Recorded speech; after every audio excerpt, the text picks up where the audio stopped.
In order to prepare for this TED Talk, I was researching some quotes to find inspiration. And I came across this beautiful quote by Francesca that left me stunned. It was, "The hardest thing to find in life is happiness." Now, money is only hard to find because it gets wasted trying to find happiness. I'll repeat this again as it has an importance in my speech today. The hardest thing to find in life is happiness. Wow.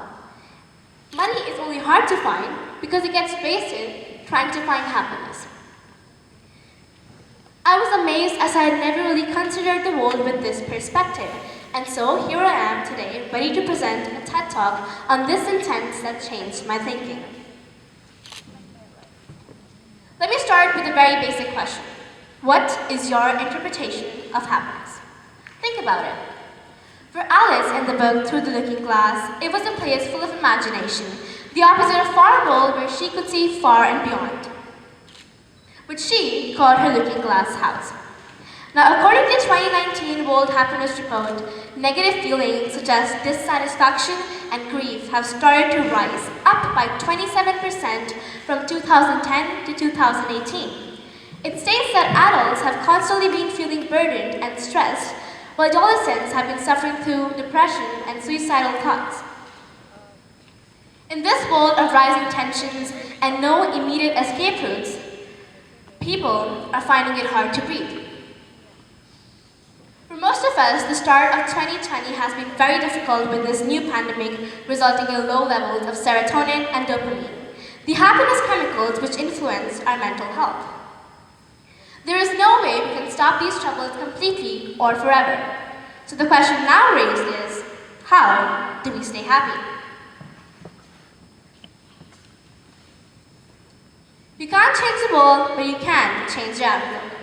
I believe that we need to make our looking glass house too. Looking glass house is a metaphor for a place full of contentment and happiness.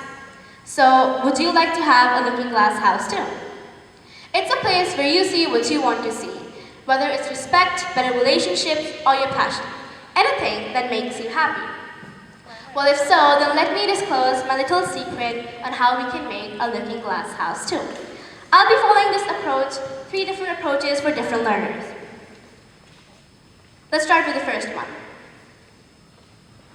I believe that happiness depends on 4 main factors, which I call the NEED theory, N-E-E-D theory.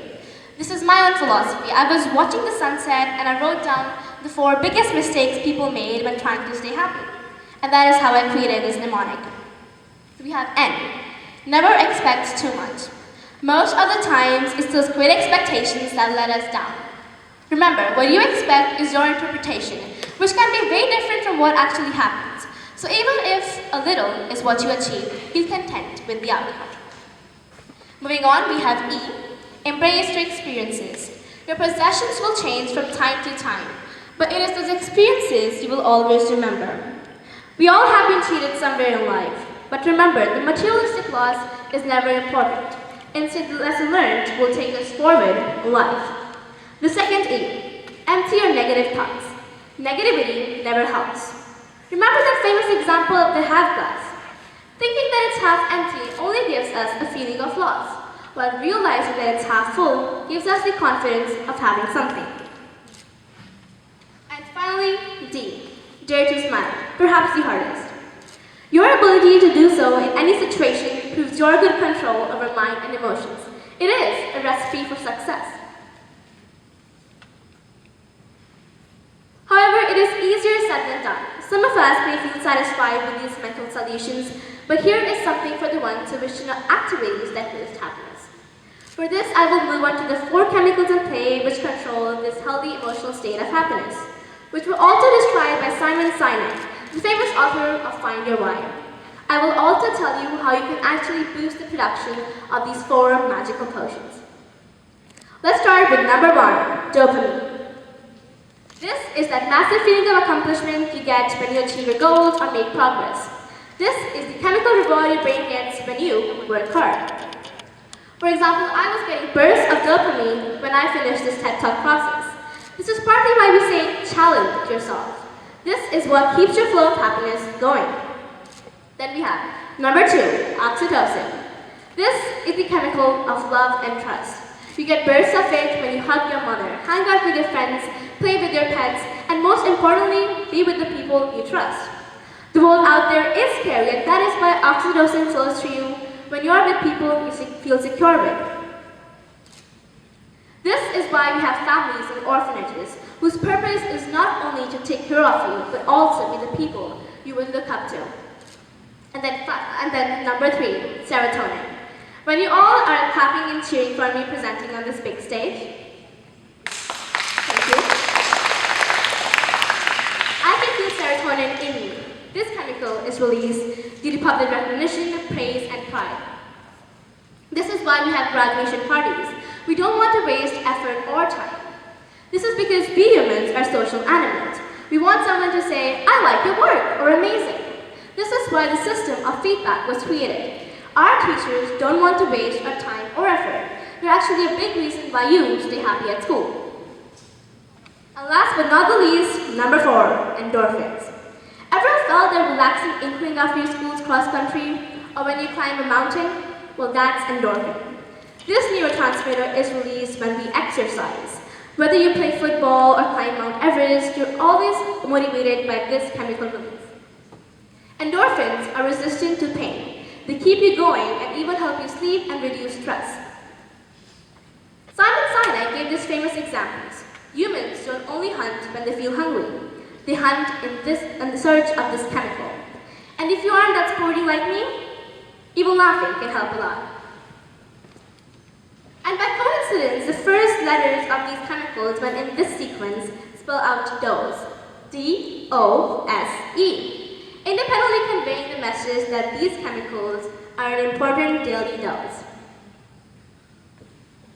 The third approach. When I was researching for this TED Talk, I came across this very famous island in Japan called Okinawa. The people there are said to be following the philosophy of Ikigai, and perhaps that is why this island has the highest life expectancy. So I dug deep into this and found out what they were following that we could too, to be happy. And I found this. So this is Ikigai, basically meaning the reason for being. It has 4 main factors: profession, passion, mission, and vocation. An example of these can be profession as a teacher. Your mission can be to help students realize that they can achieve anything. Your passion can be biology, and your vocation, what you're destined to do, can be to become a biology professor. You're said to have been achieving your Ikigai when you correlate these 4 main factors. What we currently believe is that our professional lives are different from our personal ones, and if we are unhappy, we blame that on a certain aspect of our life, and then try to improve on that. But the real answer is to correlate these 4 main factors to create a harmonious balance.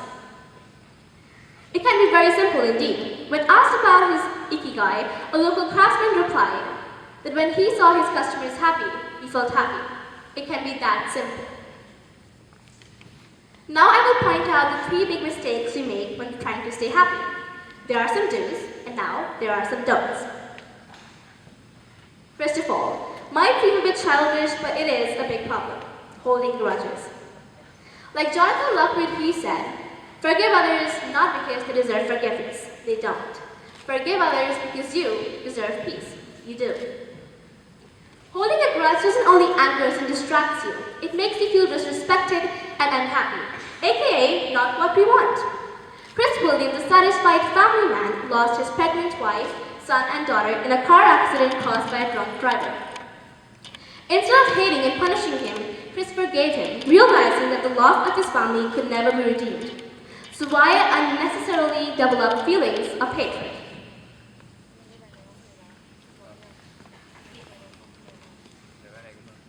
Moving on, I'll talk about artificial happiness. Some of us, or not us, some people use drugs and alcohol to release happiness. In 2019, the report said that 35 million people worldwide use drugs to fight depression. My question to you is, what is the point of happiness? Why are most of us trying to achieve this healthy, happy state? Well, the simple answer is, it provides benefits to both our mental and physical health. But remember, the happiness obtained from drugs and alcohol is just as artificial as these chemicals are.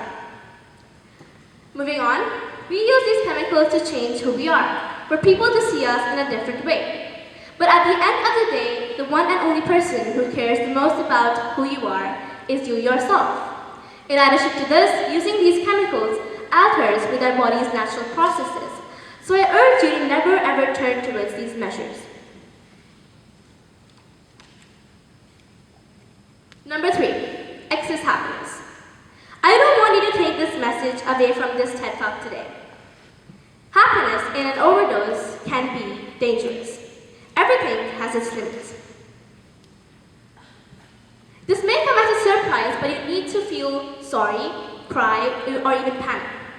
This may come as a shock to the system, but sadness can improve your interactions when you reach out for help, your motivation when you help yourself, and finally your memory when you remember what went wrong. But don't be confused here. Although sadness can be positive, long-term sadness, also known as depression, isn't right. To conclude, Sidney J. Harris always said, happiness is a direction that we need to follow, not a place.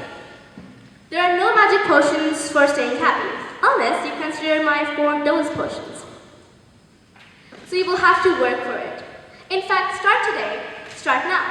Give your friends and family a call and share this message with them. Perhaps they will also be able to find their own looking glass house. But a word of warning, don't just dream of this looking glass house like Alice did. Instead, work for it and then live it. Thank you. Thank you for the serotonin oxytocin provided to me. Thank you.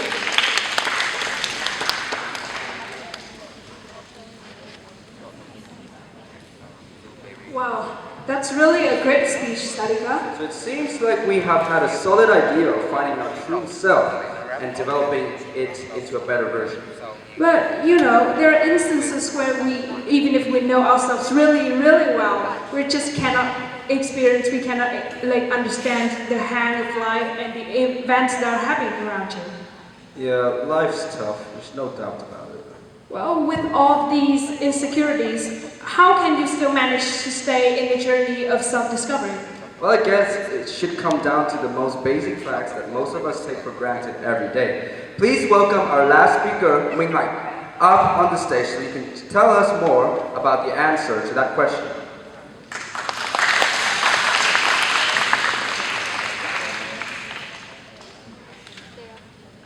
Good morning. Hi, everyone.